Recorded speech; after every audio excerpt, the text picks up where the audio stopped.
Welcome in, folks. Chuck comes in with the buzzer beater. Did it change our view? Come on, StreamYard. Come on. Like we pay for the corporate shit. Yeah. Oh, you know, it's because we have 4. Oh. It doesn't let us go 4 wide in the other view. It doesn't? No, because I still have the other view selected. You know, not that everyone wants to know the backstage stuff, but yeah, that's what we're dealing with. Oh, classic. Anyway, I'm sorry that I just I'm like Ron Burgundy. I will just openly announce what's going on. I'm like, seems to be the studio's on fire. To know that we're just like them. We're fuck ups. I'm always breaking the fourth wall. It's cool. Yeah. All right, folks. Well, the trade deadline came and went, and we were talking a little bit again backstage, and like nothing happened during trade deadline this week, but it seems like we got a lot of news that everything happened, and we'll just jump right into it. Another veteran quarterback loses that Achilles this week. That was a very cavalier way to say that, but like, wow. R.I.P. Kirk Cousins. R.I.P. He's veteran quarterback. Unbelievable. Yeah. Well, it matters more that he's old, does it not? Am I wrong? It just, I know you didn't mean it this way, but it did come off very corporate. Like, look, we have to lay some people off. You're a number. I was like, it's kind of starting to sound like every NFL owner when they're talking to the running backs. They're like, you know what? We just we're looking towards the future, and you're not kind of part of it. That's kind of the way they lay it to it. Yeah. So I joke with my friends and family with football. I'm like Dr. Manhattan, you know. It's like I always say, I was like a dead body and a live body have the same amount of cells. You know, it's just I like that. Like really more. I like that. All right, you got me back in. Now I'm back. Okay. All right. Anyway, back to Kirk Cousins. He's done, and the world, like everyone's like the sky's falling for the Vikings. I think the sky fell a while ago, but they didn't realize it when Justin Jefferson went down. But they still seem like to be that fantasy owner that's going to keep competing because they traded for Josh Dobbs.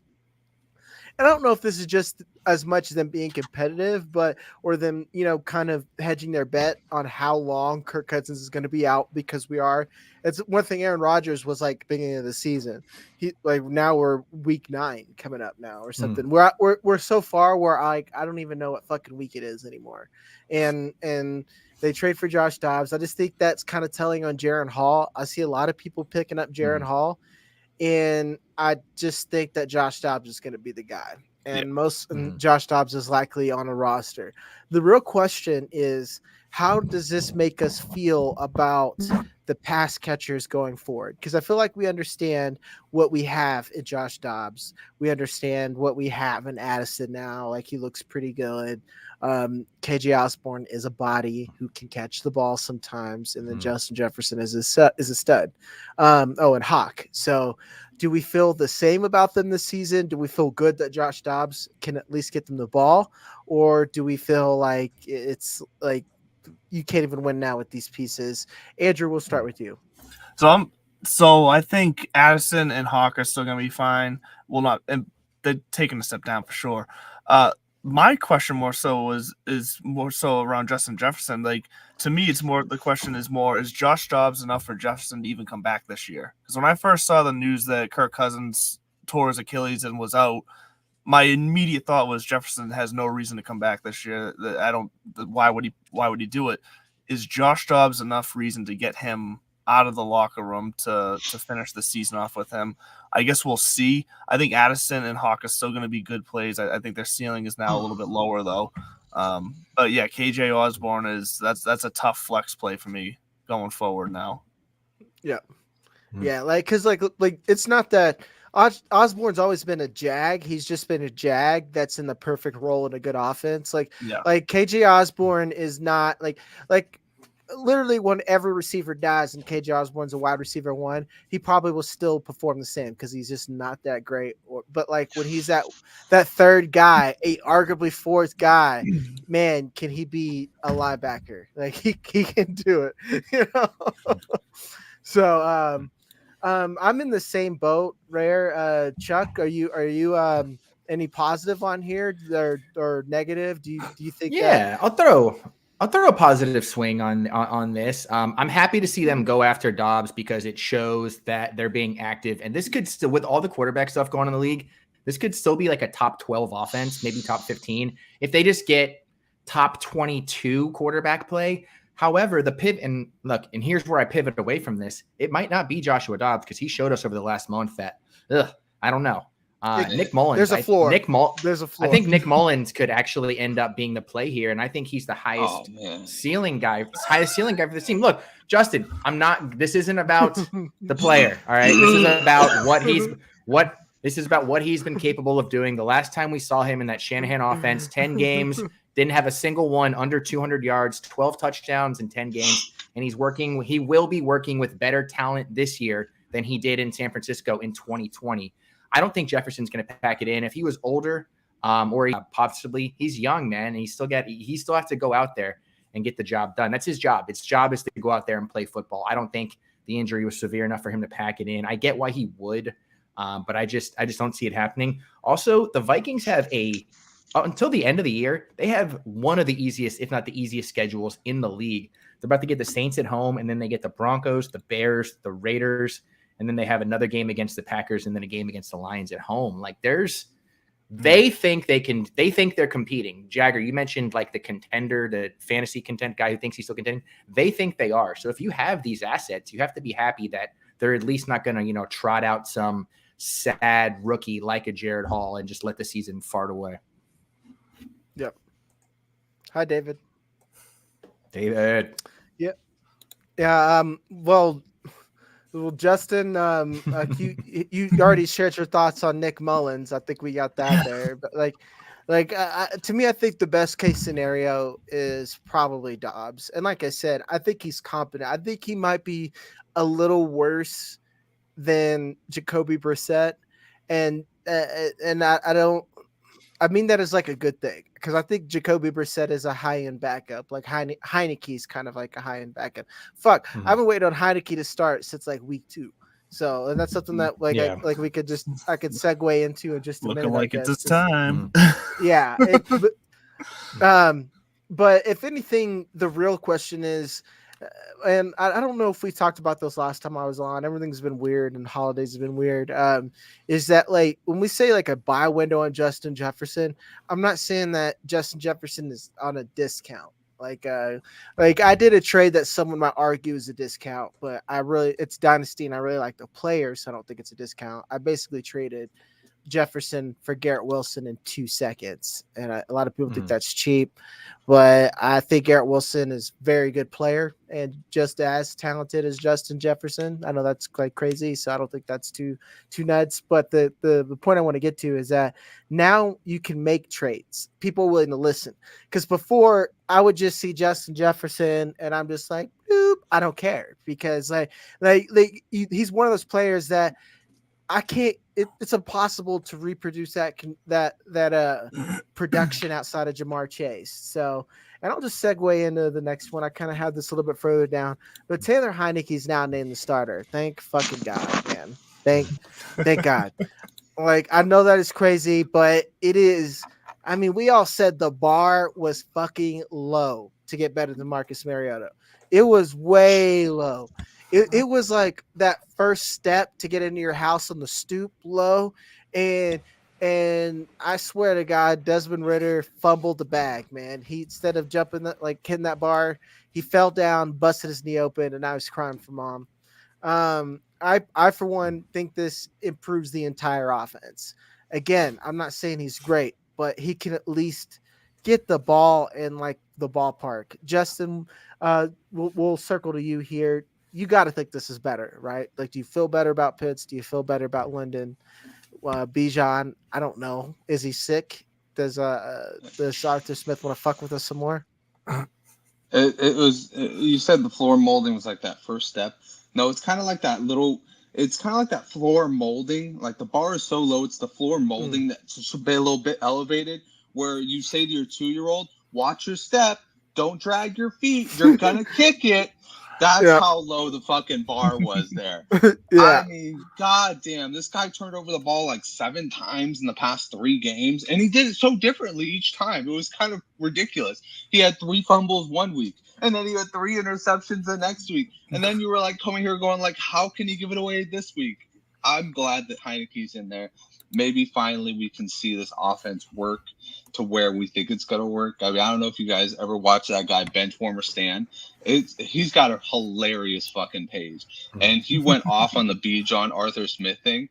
And one of the most fucking funny shit, he's just like, this offense should be working on a much higher level. And he's just like, no, he goes to the Arthur Smith part. He's like, nah, I think we're doing just fine right here. It's just like, are you really though? Because you've got so much talent over there, and you're just relegating yourself to that level of play. Happy that Taylor Heineke is in. I wanted to get this in because I didn't get my take on the Jaren Hall and Vikings thing. Jaren Hall, low key, watch out. This is your guy right here. Joshua Dobbs is trash. Freaking Nick Mullins. I know what you were talking about. So here was the thing. Nick Mullins for like a year or so was like the second. He had the second most passing yards for his first 17 games. And guess what, Chuck? Those games, they were all blowout losses where you could just throw for 300 yards in the third quarter because the fucking 49ers were so pitiful back then. So it doesn't That's good. That's good for fantasy. That's exactly what we want. Could not ask for a better situation. That's amazing for fantasy, but I think Nick Mullins has kind of regressed since then. He's gotten older, and in his older age, somehow he's gotten even worse. You'd think they would get better with wisdom, but he's just kind of regressed and regressed. But I just wanted to say that Jaren Hall, I think, is your fucking guy. A lot of people are sleeping on this guy. This guy has a lot of traits of a true leader and a true winner. He might not be amazing for fantasy, which is why you're here on the show, but he might be the Vikings guy. That is, I didn't know, Justin. I apologize for assuming that, you didn't have a strong Jaren Hall my take. reasoning for this. Remember, I was the guy who found Puka Nacua because I was scouting Jaren Hall. So I was all in on Jaren Hall. I saw Jaren Hall in the offseason, and I was just that's when I saw Puka Nacua for the first time. I was like, oh, cool. That's a like and subscribe poll right there. Yeah, that's Yeah, everyone, if you're viewing, make sure to like, subscribe, and hit the bell so you can watch Justin flex subtly every week. Every once in a while, you gotta show him. You gotta show him what's up. Oh, should be on Bandy's show. Bandy, get me on your show, bro. I love the flex. Yeah, and it's like, I mean, you nailed it, man. Back to the Heineke business. Like, we kind of know what we got with Heineke, and here's my thing with Jaren Hall too. All these guys we're talking about, I think it's relevant, and I'm going to say something that might hurt you, Justin, not intentional, but depending on what we are with like Brock Purdy. Jeff Bell made an excellent point about Brock Purdy, but I think this applies to Desmond Ridder. What's Jeff Bell as know? well? I mean, he's pretty sharp. I know Jeff Bell. What's Jeff Bell fucking know? First he flexes, then he fires shots. Good God. Yeah. Go on Twitter, man. Go on Twitter. I got to host a show with him every week. Yeah, chill the fuck down. Jeff knows where he can find me. Yeah. The point is that coaches will tolerate inefficiency. They'll tolerate just fucking up a little bit. I'm using a little bit. Fucking up means like what we saw with Desmond Ridder. Okay, you're overthrowing. You're going 3 and out. You can't quite push the ball downfield. But when you start turning over the ball, it's game over, because like statistically, the turnover battle is the biggest indicator of who wins and loses football games. It's without a question. Like it's not even a question anymore. So he got pulled. As long as Taylor Heineke can at least, let's put it this way, like Sam Howell, someone that we're going to talk a little bit about later when we talk about the Commanders. Sam Howell doesn't have a great turnover ratio, but it's not dog shit, and he's getting some production, so they're willing to at least tolerate that, and we're not getting that. Do you think that this offense gets better, or we're going to get more of the same, Andrew? Whose offense are we on again now? Sorry, we've been going back and forth. I think we're on the 49ers offense. They're on a bye, but I think we're talking about no. Falcons. No, I was using Falcons. Okay, that's right. I was just using the 49ers situation that like yeah. Then you threw the Commanders in on me, and I get all confused. The Falcons. So actually, no, I agree. I do like Taylor Heineke in this offense better than Ritter.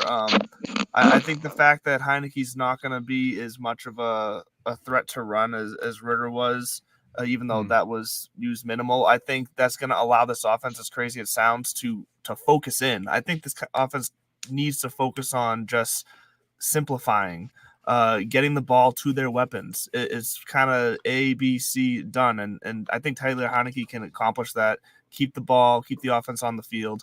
But hey, Arthur Smith, he could really fuck it up because he could fuck up anything. But I like the outcome here. I'm still not going to go crazy and try to be buying up a ton of shares for going forward and some guys like Pitts or London, because who knows what the future still holds here. But at least for the rest of the season, if you got them, I'm feeling a little bit better right now. I mean, like to me, I still think you should buy these guys, because in a vacuum they're really talented.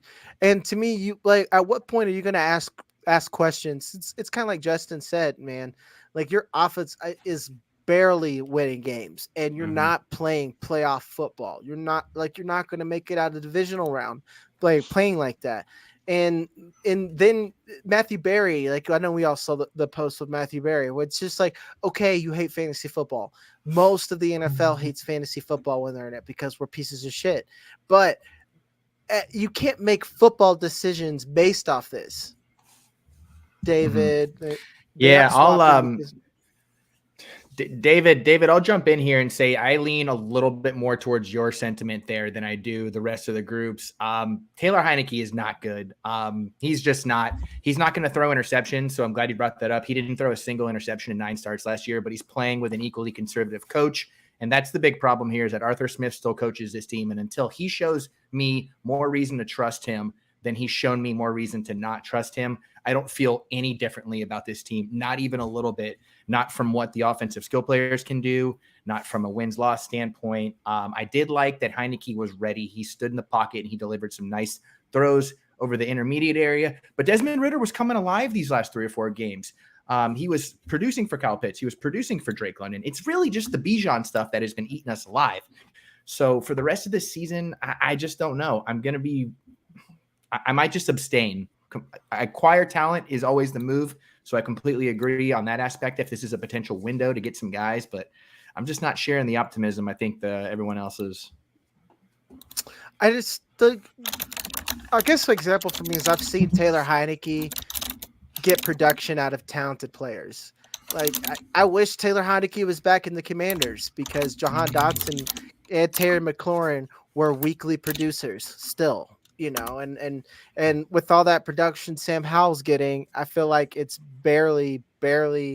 I guess last year Jahan Dotson got it, but it's barely meant anything to a lot of people who invested. And again, I don't want to we're going to talk a lot about the Commanders, so I'll just stick to where we're at now. With the Falcons, again, the bar is so fucking low that I think that maybe Taylor Heineke can get over the hump a little bit. I don't know. And I guess we can just go ahead and go to the Commanders, because you gave your point, Chuck. But the one reason I brought them up is they're clearly tanking.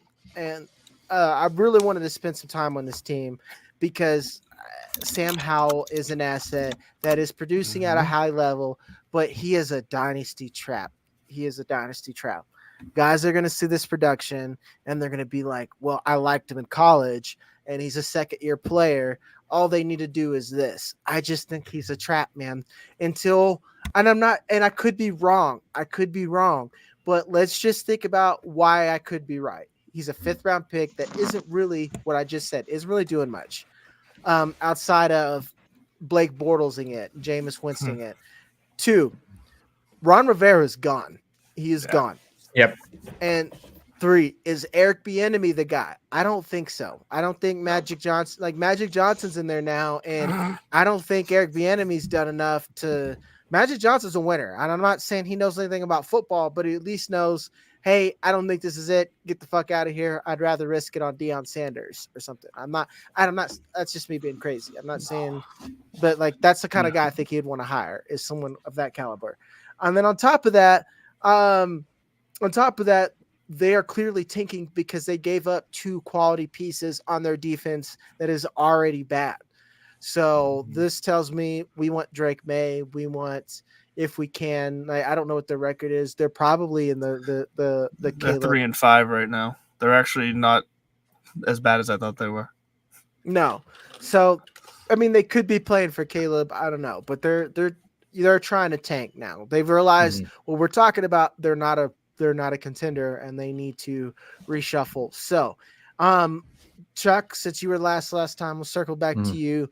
Are you a believer in Taylor Heineke? Or not Taylor Heineke, excuse me. That was a Freudian slip. Sam Howell. I would just love to rehash that again. No, I'm absolutely not a believer in Sam Howell. All of his volume, like you said, it's coming through chucking. He is the active leader in attempts this season at 308 now that Kirk Cousins is gone. But I mean, this is what we love for fantasy, right? I mean, my main problem with him is that it comes in, he's streaky. He's not doing this over the course of games. It's happening like in the first half, or it's happening in the second half. Which, I mean, I know points are points at the end of the day, but I mean, it seems like teams are able to adjust to him, or he's playing in this super, super garbage time. But I mean, he is taking snaps back and slinging the ball. But guess what? There's 6 guys in every NFL draft that can do that, and can do that when like been given the reins to do that. This isn't translating to wins. It's not a long-term strategy. So he's just going to be a corpse hanging over the side of the ship, just bashing against this commander's hull until you get to the end of the year. And David, to bring up your comment, like this is where I get into arguments where the box score isn't telling the whole story. Like yeah, the offense is humming, but I think it's more of that they just can abandon the run, and they have an offense at least to where they can sling the ball and keep up. Do you really think that this is an offense that can actually win a game? Let's say that you're stuck and you're down against a Mahomes, depending on what you think about Justin Herbert, or let's just even say like a mid-level team that's somewhat winning games. Let's say if Kirk Cousins was still on the Vikings, or still, healthy on the Vikings right now. I don't think that this is the offense that's going to win you a game. Like to me, and especially it's concerning when your playmakers aren't getting the ball. Logan Thomas is like your number one target, and Curtis Samuel, and this could be more indicative of Sam Howell. It screams like they're going to clean house. Like Eric Bieniemy, like if anything, they'll fire what's his face early and then give Eric Bieniemy a shot. That's something I might be able to believe in. That could happen next week. And this Eagles team gave up 1,000 yards and 8 touchdowns to Sam Howell and Mac Jones this year. So I mean, just like that's what I'm like. And Mac Jones isn't that good. There's a reason why they traded. But again, not really. These did they tear it apart great, though, man? Yeah, I was like these aren't great defenses, is what I'm saying. Like, there's a reason why the Eagles traded for Kevin Byard, and that made the moves that they've done, because it's a huge hole. I'm just Like, I don't know if you're a Commanders fan, man, but like that's a weird hill to die on. Also, they had just played them. They had just played them within a month, and it's a divisional game, so there's always a little chicanery that can happen, something like that. And it happened in a half. Yeah, basically what I'm saying is that if you're trying to win now, okay, you can't buy them. You either have them or you don't. You can't. You'll go out and buy them because someone's going to want it first. Anyway, I got you, David. I set him straight. Don't worry. Okay. Cool. Well, he's sad for a different reason. So. Oh yeah, he's sad for this reason right here. So. Yeah, there it is. There it is. Yeah. Like, that's what it is. Is like a sandwich, a bologna sandwich looks delicious when you're starving. Yeah. I do agree with you that I think Washington is just about to clean house. I think all the signs are pointing to that. I'm a little surprised they're one of the first teams to do it, just because I feel like you said, we finally are starting to see a little bit out of Sam Howell. I'm not convinced it's there, but at least he's getting a little production. And like their record's still, I know they're 3-5, but the rest, like where they're falling in the NFC right now isn't terrible. The teams that are ahead of them are, one of them is the Vikings at 4-4, who we know are about to nosedive most likely. Like there's room for them to kind of make a run here, but if they're kind of confident they're going to make even a wild card, then I guess it makes sense. But there was talk up here that people were tossing around the idea of the Commanders looking to trade for Bill Belichick, which started to blow my mind. And I was like, it's not going to happen. Bill wouldn't go to Washington. Yeah, and like I don't know. I just I heard that on the radio. No. I said, no, that's not going to happen. Yeah, that's just like, I don't know. Ben Albright was saying some wild shit too. That I already forgot it because it was so fucking stupid. Like I read it and I'm like, okay, we played Madden, or we actually are we professionals who watch this sport for a living? Like, I don't I didn't under some of the things that people come up with are insane. But another thing to keep in mind with Hal, this is why, like, I think he's just a hold unless you're not a contender, he's a hold, is that he is the most pressured quarterback. And I have to be fair. If I did it with Fields and all these other guys, I'll be fair with him that it's hard to assess how good he is. It's just, I don't know, man. There's just too much smoke to be invested in Hal. The next guy, I'll go ahead and skip over the Packers because we're talking about cleaning house. The Raiders are blowing it up finally, man. The Raiders are, and I know a lot of people are saying hallelujah, but I don't know what this means and if it's going to get better for our fantasy teams because they've benched Jimmy G, and I don't know if I think that's a little drastic. I don't, because like is Aiden O'Connell that much better than Jimmy G? So you want to find out though? Did you see him play last week? We already saw Aiden O'Connell play. Yeah, like we already saw it, is what I'm saying. I just don't think it's like to me, I think Jimmy G gives your current pass catchers a better chance. Chuck, what do you think here? Yeah, I completely agree. He had that was one of the worst, if not the worst, offensive line performance I've seen in the last month, other than when like the Giants gave up, I think, like 12 sacks to the Seahawks. Man, no one's going to be ringing the bell for Jimmy G, but I'm telling you, I was somebody who had a lot writing on that game from a fantasy standpoint and watched every single snap intently, like we all do, but just I was in the zone. He was getting destroyed by the defensive line. So I think that this is a rash pull. He's coming back from an injury. He's trying, but he just couldn't get there. Maybe I'm thinking that if you play Jimmy G over the course of 17 games, he's going to put out significantly more production for Adams, for Jacoby Myers, for Michael Mayer than anybody else they're about to trot out. I just don't feel good about the direction this team's heading. I think it's going to shift more to a run-focused approach. And look, I'm glad McDaniels is gone. He's on the Mount Rushmore of worst coaches in my lifetime. But it's going to hurt us. It's going to hurt us, I think, in the short term pretty decently. Justin, he's right up there with Lane Kiffin. He's right up there with Lane Kiffin, another Oakland Raider coach. Kiffin, Urban Meyer, Josh McDaniels, and Hugh Jackson, just off the top of my head. Hugh Jackson was there a minute too. What's crazy? It's one of those things. I always felt bad for Hugh Jackson because I always felt like that guy was just a good dude overall. Like the rest of them, you could probably say, they probably have some like fucking skeletons in the closet. Some of them don't leave them in the closet. Some of them bring them out. But Hugh Jackson, I never fucking thought that guy did a bad thing in his life, dude. That guy just seems so cool. Which I think it was like Kluge who shared like an old report that about Josh McDaniels. He's a piece of shit, man, where he like rips Jay Cutler, where he like when you start a meeting with like, here's why I'm good. You're just like, okay, I think that's that Patriot ego coming out. He got that inflated. Yeah. He just starts the meeting by like putting his hand on the desk, being like, "Guys, do you want one of these? I've got like a couple of them. Do you want a cold one? Because I got like 3 of them." Yeah. He's like, Bill Belichick called me son once. Yeah, right. What I don't get here, maybe they did try and it just didn't come out, but this does feel like they're cleaning house. 2 things here. Do you think they were shopping Davante Adams and it was just too expensive of a price? Because he's been vocal and he's been pissed, which also brings me to my next possible point here. Do you think Jimmy G getting benched kind of came from Davante a little bit? Is he pissed off enough at Jimmy to where he's barking about Jimmy sucking? Because that overthrow to a wide open Davante the other night down the sideline, that was egregious. And you could see Davante was about to lose his shit on the sideline. Twice. Yeah, twice. Exactly. So... One, I don't. Oh wait, Jimmy G overthrowing a football? No fucking way. Who would have ever thought that one? Yeah, no, I know. The king of overthrows. But part of me thinks here that they wondering why they didn't trade Davante or if they tried and just failed.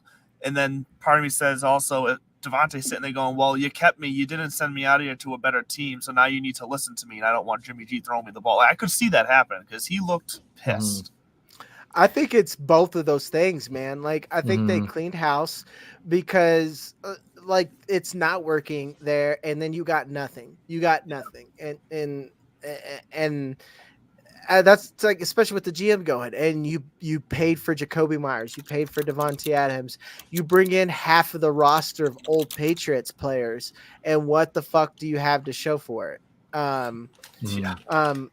So I'm gonna pitch this real quick because I feel like I'm the only person here who's on the Aiden O'Connell train for this one, because Chuck, you said I don't think I've seen a worse game line wise. Well, guess what? The game that Aiden O'Connell started was actually the worst game line wise.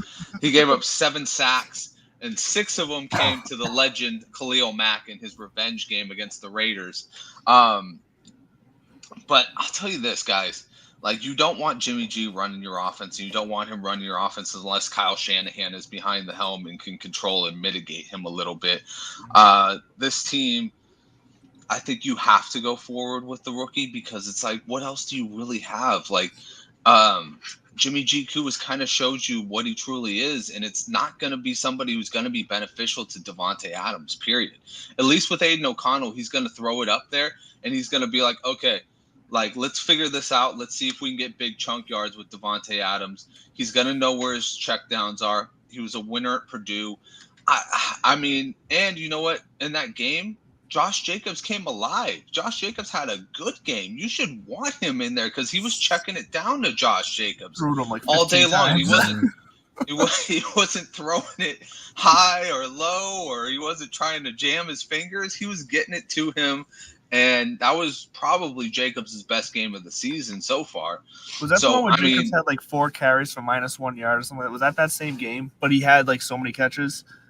It could have been. Yeah, it could have been. He had like 7 catches in that game, if I remember. That correctly.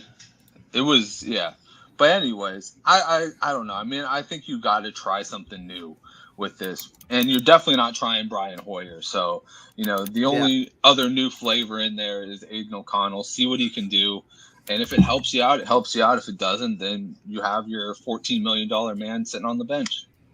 Yeah, I just and you brought up a good point, because I was gonna, like, my next point was the actionable advice is, what are we doing with these assets now? Because like Davante Adams in Dynasty, what are you doing? Are you trying to buy him at all? Because to me, I don't Again, it's another play that feels like a hold. I don't feel good buying Davante Adams, even though I know that he's good. I just don't believe in the Raiders because the only thing that Mark Davis can apparently run is a WNBA franchise. So I don't get it, and he's getting older. So how are you gonna pay for how are you gonna invest in Davante Adams when he's a top level talent and you can't just like not ask for a first, but he's also like old. Yeah. So does anyone Chuck, you got anything? Or I would say if I'm selling this if I was gonna optimistically put some rose colored glasses on this, the entire Raiders organization got rid of everybody who wasn't doing everything they could to get Davante Adams the ball as much as they possibly could. It's probably why they didn't trade him. They were like, no, the problem isn't that we have this guy. The problem is that we have him and we're not using him. The reports came out today that several teams did try to make an offer for him, and the Raiders either weren't interested or it wasn't good enough. So he is still a top 5 wide receiver, and I still think he has another good 2 to 3 years. So I'm not afraid buying him. I'm just afraid buying him at the wrong price, which I know is not like earth-shattering information. But if I were I would tell people, don't be afraid of this situation. No. So like, let me ask you, Chuck, real quick. What's the right price for you? What's the price you're dishing out right now? You think it's fair? Still to first? Acquire Davante? What am I selling Davante Adams for? No, you're acquiring him. You're talking to the new guy or the manager, and you're saying, "Hey, man, let's take all these factors into account, and let's say maybe he's got 2 more years. Let me put this out to you. What are you putting out to him?"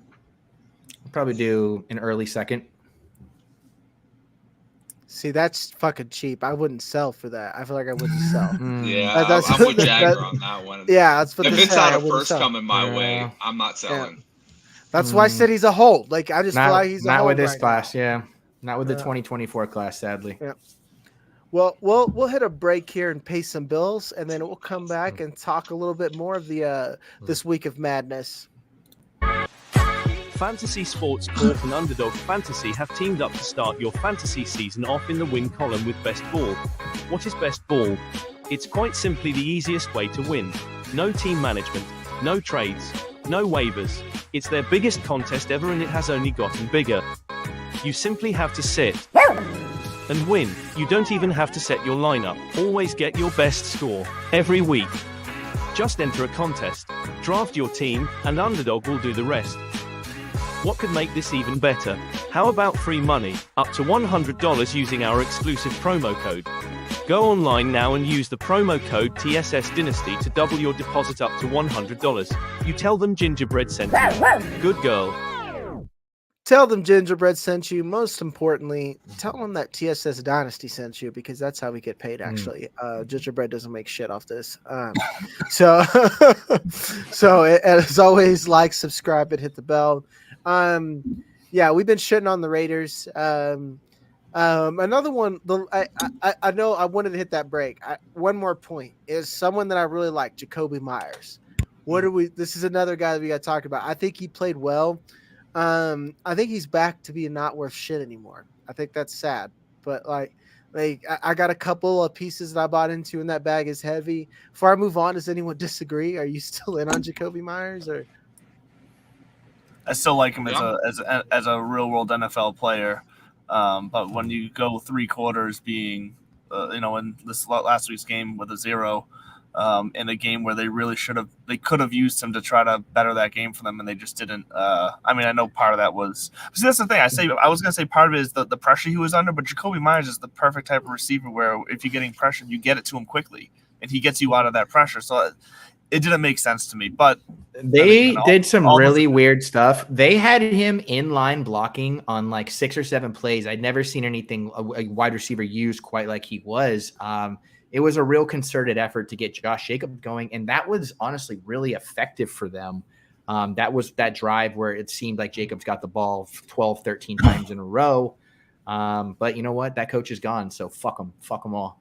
Yeah. I will say Myers is someone I would pay a second at. If I have a couple of rosters where I have multiple seconds, I'll go. Because like you said, to what Andrew said, he's a good NFL player. I just don't think he's going to produce the rest of the season anymore. I just don't. It's hard for me to see where him and Devontae are going to be productive again. All right, the next one is Donovan Peoples-Jones gets traded to the Lions. I know this sounds like, well, why do I care about this? Dude, J-Mo's fucking done. He's cooked, baby. He's cooked. Because Donovan Peoples-Jones is actually an all right player. He's produced. He's looked okay. The reason why he hasn't done well this year is that the Browns, Deshaun Watson kind of fucking sucks. So, I mean, you got to think about what Josh Reynolds has done. And I think DPJ is a better ball player than Josh Reynolds. Can we all agree there? I mean, I just feel like he's got to be better. And then we saw Jameson Williams in prime time. The drops are crazy. And I know Deontay Johnson is someone where I'm like, whoa, the drops will get there. But he caught some of them. Deontay just dropped some balls, every now and then. He had one bad drop a game. But Jameson's terrible. Do we have any believers? Justin, do you like J-Mo? Do you like DPJ? What are we doing with these two bizarre pass catchers that are relevant this week?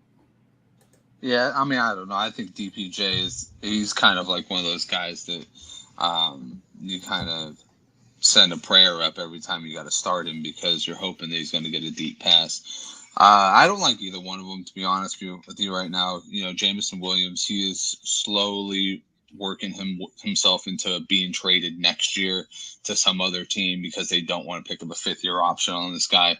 I mean, the talent is there, the speed is there, but he just does not seem to know how to put it all together. And that's worrisome because, you know, that kind of signals somebody maybe like a Darius Hayward-Bay, where he had all these tools to do something and then it just never ends up getting figured out. But that's also why you don't really pick a vertical receiver as your number one. You know, there's only rare ones that actually make it. You know, Jamar Chase is one of the rare people that when he was a vertically able receiver, and he made it happen. But he also had more talents, and he had more established seasons where he did it rather than one just random season where he transferred to Alabama and Jameson Williams had a good year. So yeah, I'm out on JMO. Donovan Peoples-Jones does not move the needle for me. I still think Josh Reynolds is viable because, I mean, he's been in that system for so long. He's so reliable. The team kind of rallies around him. He's got to be a captain at this point because he's been there for so damn long. So, I mean, I'm not selling out on Reynolds, and I'm not buying Donovan Peoples-Jones. JMO, if you can get anything for him, I would like just do that. I like DPJ. I think Reynolds he's going to be out there, but I think DPJ can immediately provide. What would I pay for Donovan Peoples-Jones? It would be, I say this with a caveat, a spare late second. If I only had 1 second, I wouldn't spend it on Donovan Peoples-Jones. But if I had multiple seconds and one of them was a late one and I needed depth because we've had a lot of injuries pop up now, I would take a shot at DPJ. But I've also liked DPJ since Michigan. I thought he was a good player. Thought it was weird that he fell to the 5th round and the Browns picked him up and he was an immediate contributor. So I saw Justin's face. He clearly thinks that's well. So I'm just wondering, are we in enough leagues together where I can sell you DPJ for a late second? I'm down for that deal all day long. One of those guys is like I need to be in leagues with you, man. We're only in one dynasty league together, and it makes no we weren't the commissioners, makes no fucking sense. Waivers are old school rolling waivers and no fab. We you play IDP players and defensive team. Yeah, dynasty leagues dry. I don't even know what I'm doing in that league right now. It's a mess. What's fucked up? I got 7 guys. So 3 of them fill up my IR spot in that league. I got 4 others on my bench in IR right now. It's just an absolute mess. I'm playing 3 tight ends this week. what's fucked up is like I low key kind of like that my team, and like I like the scoring. I just like give me Fab. What the fuck is this? Like what are we doing?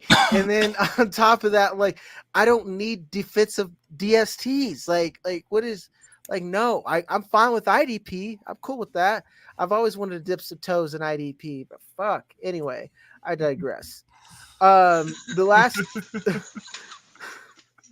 the last team I want to talk about as an individual before we get into some other bullshit, because we're running low on some time, is the Packers. They traded Rasul Douglas, and I thought that was like, are we kind of tanking? Because like you're gonna keep Rashawn Gary because elite pass rushers are hard to find. You're gonna keep Jair Alexander, but like Rasul Douglas, he's like, here's what we're talking about win now pieces. He's like a real NFL win now piece, and the Packers just kind of eated him. We're kind of done with Jordan Love, right? Do you think he's a starter next season, Chuck? Yeah, I will say so, even though it's a really a half-hearted say. I'm having a really hard he looks like a rookie, which is really sad because he's been in the league for 4 years. But with these kind of like project guys that are unpolished, they need reps. Watching Aaron Rodgers and sitting in meeting rooms isn't going to do anything for these guys who need to be on the field and they need to be playing. So it's like we've been waiting all this time for him to play, and he shows up and it's a dud off the bat. Would we feel differently if this was a rookie who was just drafted like this year? Like that's where the crux is for me. The coaching has been really bad. The inexperience at wide receiver has been brutal. Nobody's been able to stay on the field consistently. Saquon Barkley had more touches on Sunday than as many touches on Sunday against the Jets as Aaron Jones has all year long. I just don't know who to point the finger at here, man. It doesn't feel like there's an adult in the room running the show. So I would hope that he would get to be the starter again, but does he? Doesn't feel good. People forget, like people like Jordan Love's deep ball when he came into the league, and he is the worst deep ball passer.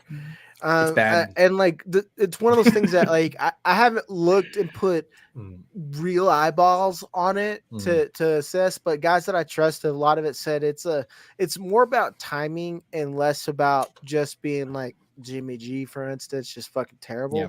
So and like that to me, that kind of supports what Chuck's argument is like he just looks like a rookie and needs reps. And like now that he's been in the league for 4 years, you don't want to see that he looks like a rookie, you know, especially with a draft class that's full of talent. So like I get where the Packers would be at. Matt LaFleur's playing for his fucking life, if you really think about it. I mean, like to me, that roster should be way more competitive with the Lions than where they're at now, and they're not. And you got to think, well, was Aaron Rodgers a problem? Was Hackett the problem? It's like there comes a point where it's kind of on you, LaFleur. And to be honest, it's one of those things where I don't think you could ever win in that situation with Aaron Rodgers. But that's a whole other thing. To keep it to the fantasy side of it, like I like Romeo Doubs, Jaden Reed, and Luke Musgrave, and everything else seems like shit to me. Like like again, we talk about these players. It's a common theme that you're kind of holding. Christian Watson is another one. Like when you're a deep ball threat and your quarterback can't hit the deep ball, what are you going to do here? And it's like, you got to think he's worth more than a second rounder.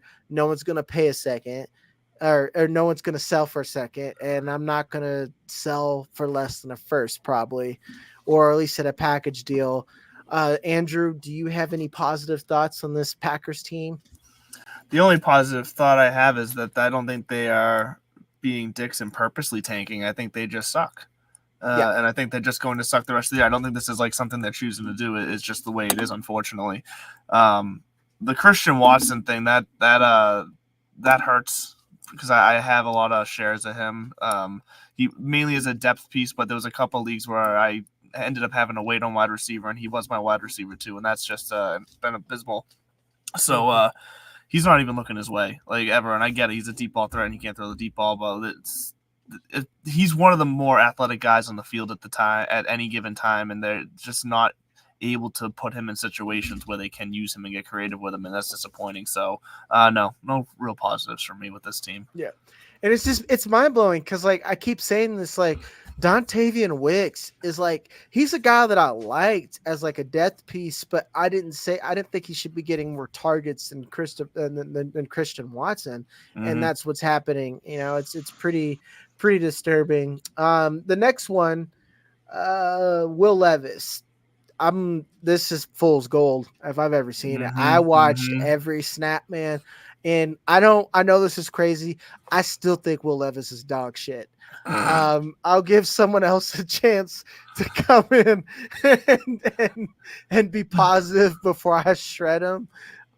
Chuck, you were the Levis guy. Did this make you feel better about him or what? You want me to pull my pants up for this one? Yeah, I mean, hey, all right, here we go. Okay, all right, we'll do pros and cons. How about that? All right, pros. There we go. He let it rip. He let it rip in his first start because he knew this was a limited opportunity for him in this year, right? If it doesn't work out, he's probably completely gone. His arm talent was unreal on some of the throws he was making. He was not afraid, like I said, and he was calm in the pocket under what was a decent Falcons pass rush. Cons, almost all of his production came on busted coverage. So it's really hard to say that this was really somebody who was stepping up and stepping in. But I mean, like, look, this is a team and an organization that you want behind you. They know how to put players in positions to succeed if the players are capable of stepping up and fulfilling that role. So I feel good about it, but I will say I put next to no stock in what we saw against the Falcons. That's most of it. I was just gonna quickly add to your point. I guess counter slightly. The one thing I think, because I'm mostly in the fool's gold on Will Levis as well here. But the one thing I would have thought with how much he threw the ball is okay. That means they just committed to the throw, whatever. But Derrick Henry still had 22 attempts plus 4 receptions. I mean, it's not like this offense as a whole was kind of pretty well tuned and functioning with him. Now I think most of this was still that DeAndre Hopkins just put the whole team on his back and made Will Levis look really good. But I don't think we're going to get that type of ceiling performance from Will Levis again that he had as far as his throwing production. But if the offense can stay productive around him and he doesn't turn the ball over, then you got something here where he's going to stay in the game, and we can see where everything else goes from there. See, and all right, I'll let Justin. Here's your last chance. You got anything positive to say? It's my last chance. All right, let me go on a 5-minute rant. This is my last chance to talk here. I'll say this though. No, I'm just fucking around with you. I'm just gonna say this. There was a lot of guys on that team that got over 5 targets, and that's kind of what's been missing from this Tennessee Titans team, regardless of whether this is fool's gold or not, is getting more people involved that's not named DeAndre Hopkins. Because when you become a predictable offense, you tend to just, everybody just figures you out and you kind of suck because, predictable, right? But anyways, I'm just going to say this. DeAndre Hopkins had a hell of a game on his, 4 catches. He turned 3 of them into touchdowns. They got Chiggy Okonkwo involved. He got 4 catches. They got Derrick Henry heavily involved in that game. Nick Westbrook-Akina got involved in that game. Kyle Phillips had 4 catches. That's kind of what you want in offense. I mean, even if you're a conservative offense, you want to spread the ball around. And that's what Will Levis was doing there. I think he's better than Tannehill. I think he's better than – I know I don't think – I know he's better than Malik Willis. So, I mean, I was very surprised that the Titans even gave Tannehill the wink and the nod and said, hey, stay on the team. I'm surprised they didn't try and trade him to Minnesota, get that cap off of their next season's salary and just kind of move on from him because – it's not going to get better. He's getting older. He's injury prone, and you owe him a lot of money. Take the money this year, bite the bullet, and then send him off to Minnesota for the last year of his career. And there you go. But they decided to hold on to him, and now they got Will Levis going out there, and they got to have that tough conversation with Tannehill and be like, well, man, going to be like a $26 million backup for the rest of the season. Weirdly enough, Weirdly enough, they kind of did this last year to where when Tannehill got hurt, they brought Malik Willis in, and he had a couple of games where he didn't necessarily play well, but the Titans were very close against, I think they beat the Texans, and they had a really close game with the Chiefs where Derrick Henry went nuts. And then Tannehill came back and they let him he played until he got hurt again. I feel like that's probably what they're doing. If this turns out to be fool's gold, they'll be like, okay, right back to Tannehill. Let's continue to try and compete for a wild card slot, all that stuff. When's the last time you saw DeAndre Hopkins take the top off of a defense multiple times? I didn't think he could do it with Kyler Murray. Yeah. He exposed AJ Terrell. He exposed AJ Terrell. He looked like AJ Terrell looked good all year, and man, he fucking carved him up. I gotta quit disrespecting D-Hop, man. I don't know when he's gonna stop, but I'm gonna wait to be wrong when he's dead.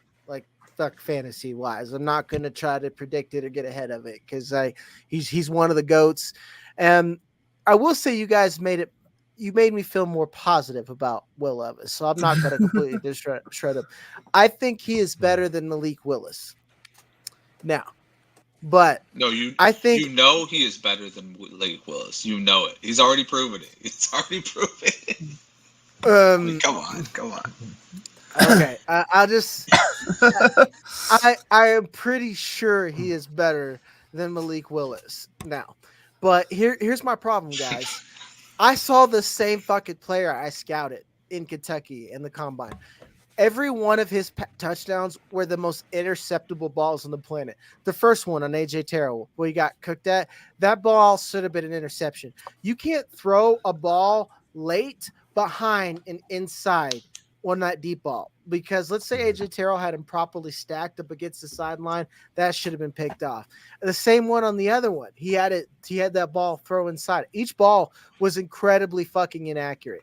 I was like, wow, that ball's hang time is fucking crazy in the wrong spot. It's just the placement was very poor all over the field.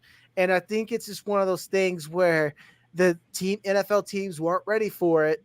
But he's either going to get better or he's going to get caught. So I'm still selling. I'm selling the shit out of Will Levis. Do you think that the perception of him, now maybe the team evaluation is what matters the most, but the perception of him will matter because starting this week will be Zach Wilson, Aiden O'Connell, Gardner Minshew, Tyson Bagent, PJ Walker, Brett Ripien, maybe Tyler Heineke, Jaron Hall. There's going to be so much. Ugh. So do you guys think that will impact how he's perceived going forward? No. Because I was about to say, it's you're not wrong, but that's just reality, if that makes sense. That's just them's the breaks, but that doesn't that perception shit only works so much. You got to think about last year, how we were talking about how bad quarterback was. I think we're kind of in that same boat. Quarterback's still pretty fucking bad. I don't think we got much better. We got a couple of new guys that came in and are doing pretty well, but we had just as many guys that we thought were going to be better, play worse, or just not perform. So I think we're in the same boat. We got 3 minutes, so we'll rapid fire. Henry didn't get moved. Sucks. Yay if you own Henry. Boo if you own Tajay. No Broncos receiver got moved. Just kind of boo. Let's just break up the Broncos. Let's just blow it all up. I want to see everybody go. The big one that I wanted to get to is Fournette's to the Bills. As someone who's began to believe in James Cook, my panic is on full blast. It's red alert with James Cook, man. I can't believe I invested in this motherfucker. Sorry, I don't mean to I'm not panicking. I'm not panicking him. If you I've seen quite a few Bills games this year just because of the local CBS broadcast up here, but they've made a concerted effort to get him the ball. Even when Damian Harris was healthy, he was a better option than Leonard Fournette, and they didn't try to get him the ball. Latavius Murray's probably not a better option than Leonard Fournette, but they haven't really tried to get him the ball much outside the goal line.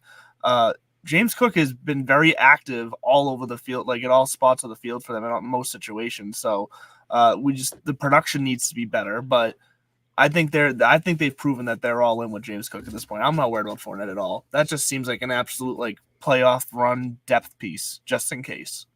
Yeah, because that's true. They really don't have anybody.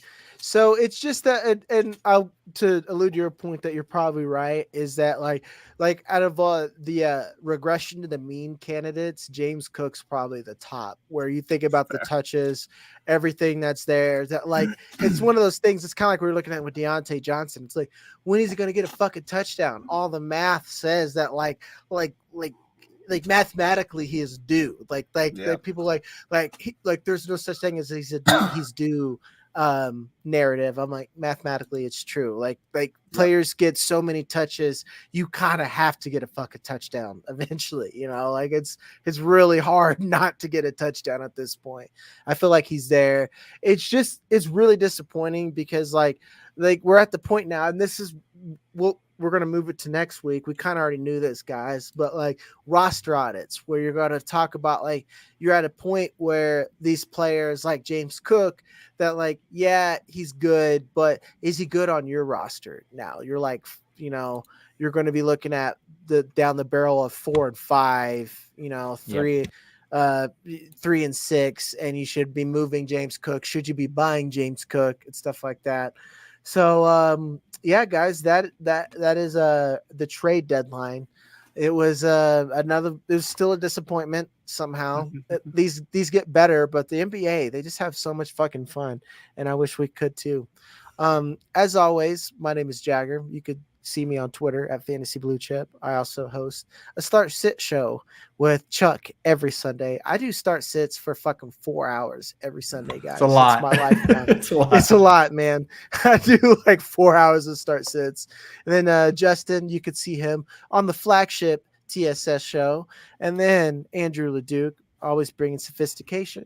He is inside the medical tent over with Brian, and also talking golf with Divots and Pivots. And then Chuck, again, like I said, with me on another fantasy show, as well as This Guy Sucks. We'll be back next week, folks, and we will actually talk about roster audits and give you more actionable advice, because the NFL legally cannot do fuck shit anymore. So till next week, folks.